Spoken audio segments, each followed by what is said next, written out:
میرے نبی پاک نے فرمایا گناہگار مومن بھی جب دعا کے لیے ہاتھ اٹھاتا ہے تو اللہ فرماتا ہے فرشتوں اسے خالی نہ لوٹانا، مجھے شرم آتی ہے اسے خالی، پر تو اٹھاتا ہی نہیں، تو اسے مناتا ہی نہیں، تو کبھی لپٹا ہی نہیں، تو نے کبھی کہا ہی نہیں کہ یا اللہ آ میں تجھے لے جاؤں۔ حضرت سعد بن ابی وقاص کے پاس قادسیہ کی جنگ ہو رہی تھی، کافر بلا رہا تھا آؤ اگر کوئی ہے تو آؤ آؤ مقابلے میں۔ حضرت سعد بن ابی وقاص نے گھوڑے دوڑا دیے، دشت تو دشت ہیں صحرا بھی نہ چھوڑے ہم نے، بحر ظلمات میں دوڑا دیے گھوڑے ہم نے۔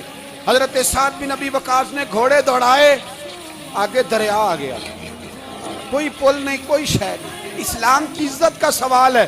حضرت سعد بن ابی وقاص نے ہاتھ اٹھائے اور کہا اے اللہ اگر تو موسیٰ کی نافرمان قوم کو رستہ دے سکتا ہے تو تو ہمارے دلوں کو جانتا ہے، ہم تو اپنے رسول کے فرما بردار غلام ہیں، آنا مہربانی کر کی اگر تو نے دل مسلم کی دل جوئی نہیں تو ہمیں تانا دیں گے بت کے مسلم کا خدا کوئی نہیں۔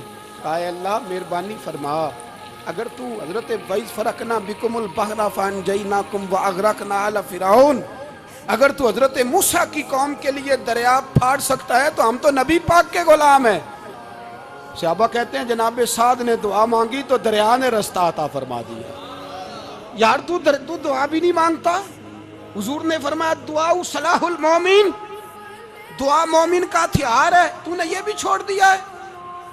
اب تو باتیں کر کے تبصرے کر کے ٹی وی دیکھ کے اپنی رائے قائم کر کے کومنٹس کر کے سو جاتا ہے، یہ بھی سوتا خشک ہو گیا، تو دعا تک نہیں مانگتا۔ فرماتے ہیں دعا مانگی تو دریا نے رستہ دیا، اور جب اس کنارے نکلے تو حضرت سعد کہنے لگے کسی کی کوئی شے تو نہیں رہ گئی دریا میں، کوئی چیز تو نہیں رہ گئی۔ ایک صحابی کہنے لگے پیالہ رہ گیا ہے، تو حضرت سعد فرمانے لگے او دریا ہمارا پیالہ واپس نہیں کر دیتا؟ تو کہتے ہیں کہ لہر آئی تو پیالہ بھی باہر